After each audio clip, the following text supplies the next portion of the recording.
네. 저는 이제 매주 이제 경제 지표를 좀 읽어주는 강의를 좀 하고 있는데요. 아무래도 앞서 저희가 계속 이야기했지만 이번 주는 이제 FOMC 회의가 있습니다. FOMC 회의가 있는데 이 FOMC 회의에서 항상 뭐 성명문은 대부분 이제 글로 나오다 보니까 거기에 대한 것만 보는데 사실 FOMC 회의에서 표로 나오는 게 있습니다. 그게 바로 많은 분들이 이야기하는 점도표인데요. 많은 분들이 도대체 이 점도표가 듣기는 많이 들었는데 이게 도대체 뭐냐라는 게 궁금 많이 하실 겁니다. 그래서 자, 오늘은 이제 점도표를 어떻게 이제 해석하는지 이 부분에 대해서 제가 좀 설명을 드려볼까 합니다. 일단 점도표는 대표적으로 3, 6, 9, 12 이 FOMC 회의 때만 발표가 됩니다. 근데 FOMC 회의가 네. 그 3월, 6월, 9월, 12월에만 하는 게 아니고 매달 하는 거 아닌가요? 6주에 하죠. 예. 그렇죠. 근데 왜 그때만 발표를 하는 거죠? 그러니까 이게 말 그대로 이제 똑같은 거죠. 그러니까 예를 들어 1월 달하고 2월 달하고 3월 달 계속 발표를 하면 네. 이 그러니까 금리 전망치 자체가 이제 금리를 그냥 전망하진 않잖아요.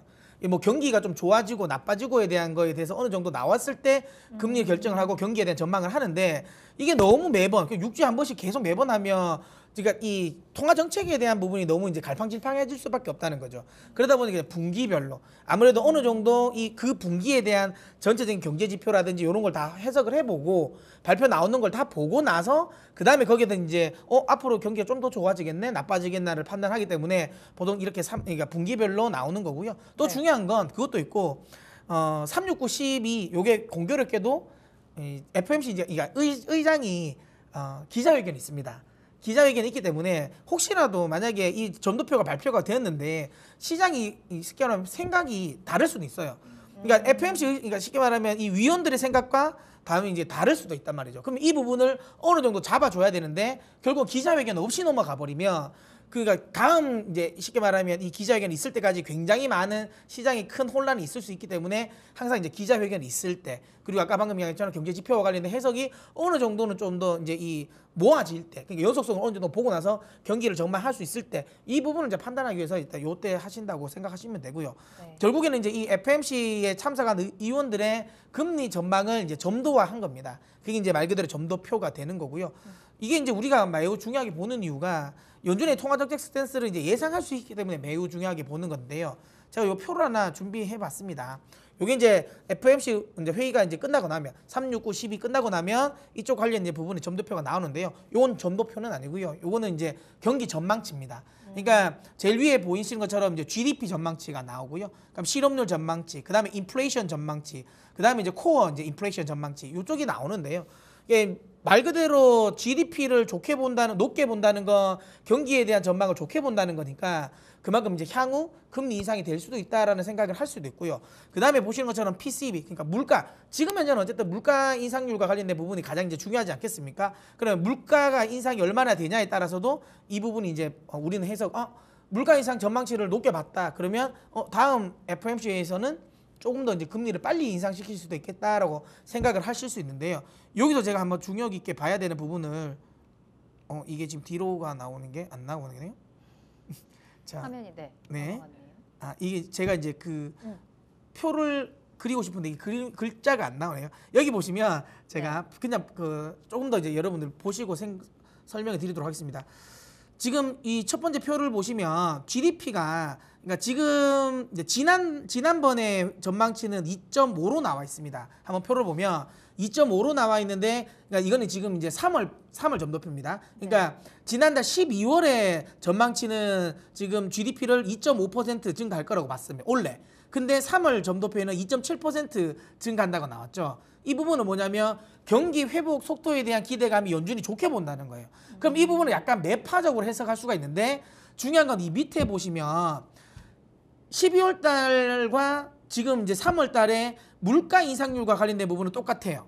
그러니까 더 인상시키진 않았습니다. 그러면 인플레이션과 관련된 부분에 있어서는 그렇게 아직까지는 그러니까 많이 올라간다 기대 인플레이션 높게 보진 않는다는 해석이죠. 그럼 지나치게 매파적으로 이 부분은 해석할 필요가 없다라고 생각하시면 되고요. 그리고 나서 이 부분을 이제 넘기면 말 그대로 이제 점도표가 나오죠. 여기 점도표가 나오는 것처럼 이거는 그겁니다. 그러니까 이 원래 얼마 정도가 금리가 적정한지를 물어보는 겁니다. 적정한지를 물어보고 거기에 대해서 나는 이 정도가 적정하다고 생각하는 사람들, 이 숫자를 여기로 점도화한 건데요. 여기 보시는 것처럼 이쪽 지금은 2.5에서 2%, 이 사이에 지금 거의 많이 밀집이 돼 있다는 거죠. 그러니까 결국 이제 2.25% 정도 이쪽에 금리 인상, 연준은 금리 인상에 대한 원래 스탠스를 가진다라는 건데요. 만약에 여기서 예를 들어 조금 더 올라온다. 그러니까 이 점도표가 위로 조금씩 올라온다는 건 금리 인상에, 추가적인 금리 인상과 관련된 부분을 생각하는 사람들이 더 많다는 거겠죠. 여기 보시는 것처럼. 그리고 여기 보면 점도표가 만약에 밑으로 내려간다면, 조금씩 내려간다면 금리와 관련된, 동결에 관련된 생각을 하는 의원들이 많다라는 겁니다. 그렇기 때문에 이 부분, 점도표가 위로 올라가는지 밑으로 내려가는지를 좀 중요 깊게 보시면 되고요. 물론 뭐 무조건 위아래가 중요한 건 아니라요. 밑에 얼마나 많이 분포해 있는지, 아니면 위에 얼마나 많이 분포해 있는지도 중요합니다.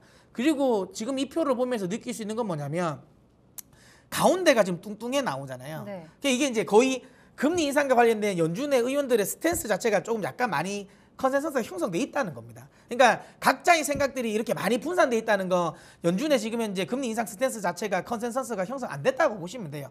서로 의견이 다 다르다는 거 보는데 지금 약간 중앙적으로 좀 약간 밀집돼 있다는 거, 어느 정도 의견이 좀 포함이 지금 이제 수렴이 된다는 거죠. 대부분 3에서 4번 정도. 여기에 대해서 지금 금리는 어느 정도 연준 위원들이 신경 쓰고 있다는 겁니다. 그래서 요 컨센서스도, 그러니까 연준의 컨센서스도 어느 정도 느낄 수 있는 부분, 이렇게 보서 이제 점도표를 좀 해석하면 될 거라고 생각되고요. 네. 자, 이제 여기서 보면서 제가 이제 이번 FOMC 회의를 조금 제가 전망을 해볼 텐데요. 계속 이야기 드린 것처럼 여러분도 아실 겁니다. 이번 FOMC 회의는 분명히 금리를 저는 인상할 겁니다. 네, 뭐 네. 당연히 인상하겠죠. 인상을 하는데 여기서 아까 방금 중요한 건 금리 인상은 중요하지 않습니다. 기자회견에서 얼마나 이제 파월 의장이 조금 이제 매파적으로 발언하냐 마냐의 문제인 거고요. 방금 우리가 배운 것처럼 점도표가 위로 조금 더 올라갈 건지 아니면 밑으로 조금 내려갈 건지인데요. 제 개인적인 생각에는 밑으로 내려갈 가능성 크지 않다고 보고요. 여기 표를 다시 한번 보겠습니다. 보시면 여기 밑에 보면 2명의 의원이 있습니다. 밑으로 떨어져 있는, 지금 동결을 의미하는 이 2명, 이분 중에 한 분이 위로 올라오는지 안 올라오는지가 중요합니다. 예, 그러니까 왜 한 분이 지금 약간 뭐 그러니까 애매하거든요. 예, 갈등을 지금 가지고 있는데 이분이 만약에 올리느냐 안 올리느냐가 꽤 중요합니다. 만약에 그러니까 이 점도표 하나가 더 올라온다면 연내 한 4번 정도로 생각할 수도 있습니다. 그러면 이건 약간 매파적으로 해석하면 되고요. 네네. 지금 이 구조가 그대로 유지된다든지 아니면 지금 저는 뭐 그럴 리는 절대 없다고 보는데 이 위에 한 분이 그 에스더 조지, 제가 보기엔 캔사스 총재 거 같아요. 아주 강성이거든요. 강성 매파인데 이분은 뭐 안 바꿀 것 같지만 혹시라도 이분이 내려오는 것도 중요합니다. 그러니까 양극단에 있는 분들이 올라오든지 내려오는지를 좀 참고라면 조금 더 해석은 좀 여지가 되겠죠. 만약에 극단에 있는 분이 좀 내려왔다고 생각하면 금리 인상과 관련된 부분에 있어서 연준의 스탠스가 조금 완화될 수도 있다라는 거고요. 아니면 이제 밑에 있는 분이 한 분이 올라온다면 조금은 금리 인상 스탠스가 좀 빨라질 수도 있다라고 생각할 수도 있는 부분입니다. 그리고 앞서 보여줬던 연준의 경기 전망치, 특히 이제 인플레이션과 관련된 전망치가 어떻게, 그러니까 3월 달보다 얼마나 더 높게 나왔는지 낮게 나왔는지 유지되는지도 참고하셔야 됩니다. 저는 개인적으로 인플레이션 전망치는 유지될 거라고 저는 생각이 되고요. 네. 그다음 점도표도 거의 이 정도 나올 것 같아요. 요 수준으로 나올 것 같기 때문에 제 개인적인 생각에는 그냥 시장의 예상치대로 될 것 같습니다. 근데 이건 이미 달러가 이미 이전에 반응했어요.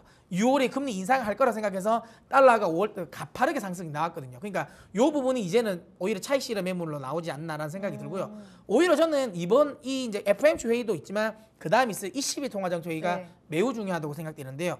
조금 시간이 남나요? 남으면 제가 끝까지 조금 설명해 드리겠습니다. 네네네. 그러니까 왜 이번 그러니까 ECB 통화정책 회의가 왜 중요하냐면요. 지금 시장에서는 그러니까 국채 매입과 관련된 부분을 좀 중단하려고 하고 있습니다. 물론 원래 중단하려고 했습니다. 근데 최근 들어 드라기 총재가 계속 이제 조금은 더 여진을 둔다라는 이야기를 했죠. 근데 시장에서 약간 오판하고 있는 게 그리스 문제가 많이 나왔잖아요. 이탈리아죠. 이탈리아 문제 나오면서 이탈렉시티 이슈가 나왔는데 이것 때문에 혹시라도 그러니까 국채 매입과 관련된 부분을 계속 유지하지 않을까라는 생각을 할 수도 있는데요. 요게 저는 좀 다르게 생각합니다. 왜 다르게 생각하냐면 그러니까 이탈리아 정치인들이 드라기 총재를 약간 긁은 것 같아요.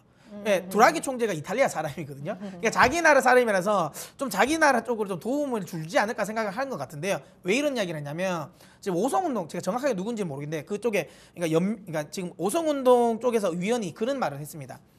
아니 ECB는 너무 지나치게 독일 국채를 너무 좋아한다. 이탈리아 국채 매입하는데 독일 국채만 사고 이탈리아 국채 별로 사지 않는다. 이야기가 나왔단 말이에요. 그러면 여기서 ECB는 정치적 중립을 지키려고 할 겁니다. 그러니까 뭐야?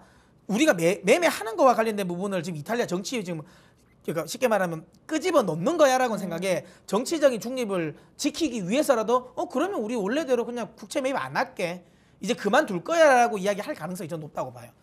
그러니까 이 부분을 본다면 물론 이건 제 예상이고요. 제 예상대로 만약에 된다면 유로가 위로 꽤 급격하게 틀 것 같습니다. 근데 드라기 총재가 워낙 정치적인 부분은 굉장히 잘하는 분이거든요. 그래서 어떻게 발언할지는 모르겠지만 어쨌든 정치적인 중립 쪽에 조금 더 ECB가 포커스를 맞춘다면 시장이 예상하지 않는 의외로 약간은 매파적인 스탠스가 나올 수도 있습니다. 그러면 그 부분은 오히려 유로화의 급등을 시킬 수 있는 요인이라는 거죠. 물론 그냥 시장 예상대로 정상적으로 그러니까 이 국채 매입과 관련된 부분 프로그램을 유지한다라고 하면 유로화가 하락은 할 수 있겠지만 그 하락의 폭은 크지 않을 것 같아요. 왜? 시장이 예상을 하고 있었으니까. 그로 인해서 유로화도 하락을 했으니까. 근데 중요한 건 만약에 예상치와 다르게 제 예상대로 만약에 국채 매입과 프로그램의 종료와 관련된 언급이 나온다면 꽤 크게 올라갈 수 있습니다. 즉 내가 만약에 베팅을 했을 때 매수로 베팅했을 때 얻을 수 있는 수익은 꽤 크고요. 만약에 매도 쪽으로 베팅했을 때 얻을 수 있는 수익이 좀 낮습니다. 그럼 상대적으로 저는 손절 라인을 걸고 한번 매수 쪽으로 포지션을 좀 잡아봐도 되지 않나라는 생각을 이야기를 하고 있고요. 어쨌든 그렇다고 해서 유로화 포지션 저는 어쨌든 지금 계속 매수 쪽으로 보고는 있는데 제 생각에 많이 틀릴 수도 있습니다. 틀리면 그때는 칼같이 손절 라인을 지키고 나오셔야 됩니다. 자칫 왜냐하면 이렇게 나오면 환이라는 게 하루 이틀 변동이 아니라 좀 추세를 탈 수도 있거든요. 네네. 자칫 잘못하면 추세도 탈 수 있으니까 항상 손절을 꼭 지키시고요. 만약에 그게 아니라면 매수 쪽에 조금 더 방향성은 크게 열리지 않을까라는 게 제 생각입니다. 네. 아무래도 그 FOMC 관련해서 또 이번 주 워낙 이슈들에 대해서 워낙 중요한 이슈들이 많다 보니까 굉장히 많은 설명들을 해주셨어요. FOMC 관련 설명해 주시면서 점도표 해석하는 방법 알려주셨고요. 또 그와 함께 또 ECB와 연관된 부분까지 해석하는 방법 꼼꼼하게 짚어주셨습니다. 오늘 방송 보신 분들 굉장히 좀 중요한 포인트 잘 얻어가시는 것 같아요. 앞으로도 좀 만약 이 문서진 멘토의 더 많은 강의가 듣고 싶다, 멘토링이 더 듣고 싶다 하시는 분들은 저희 홈페이지 투자클럽 들어오시면 더 많은 내용 확인할 수 있다는 점 다시 한번 알려드리겠습니다.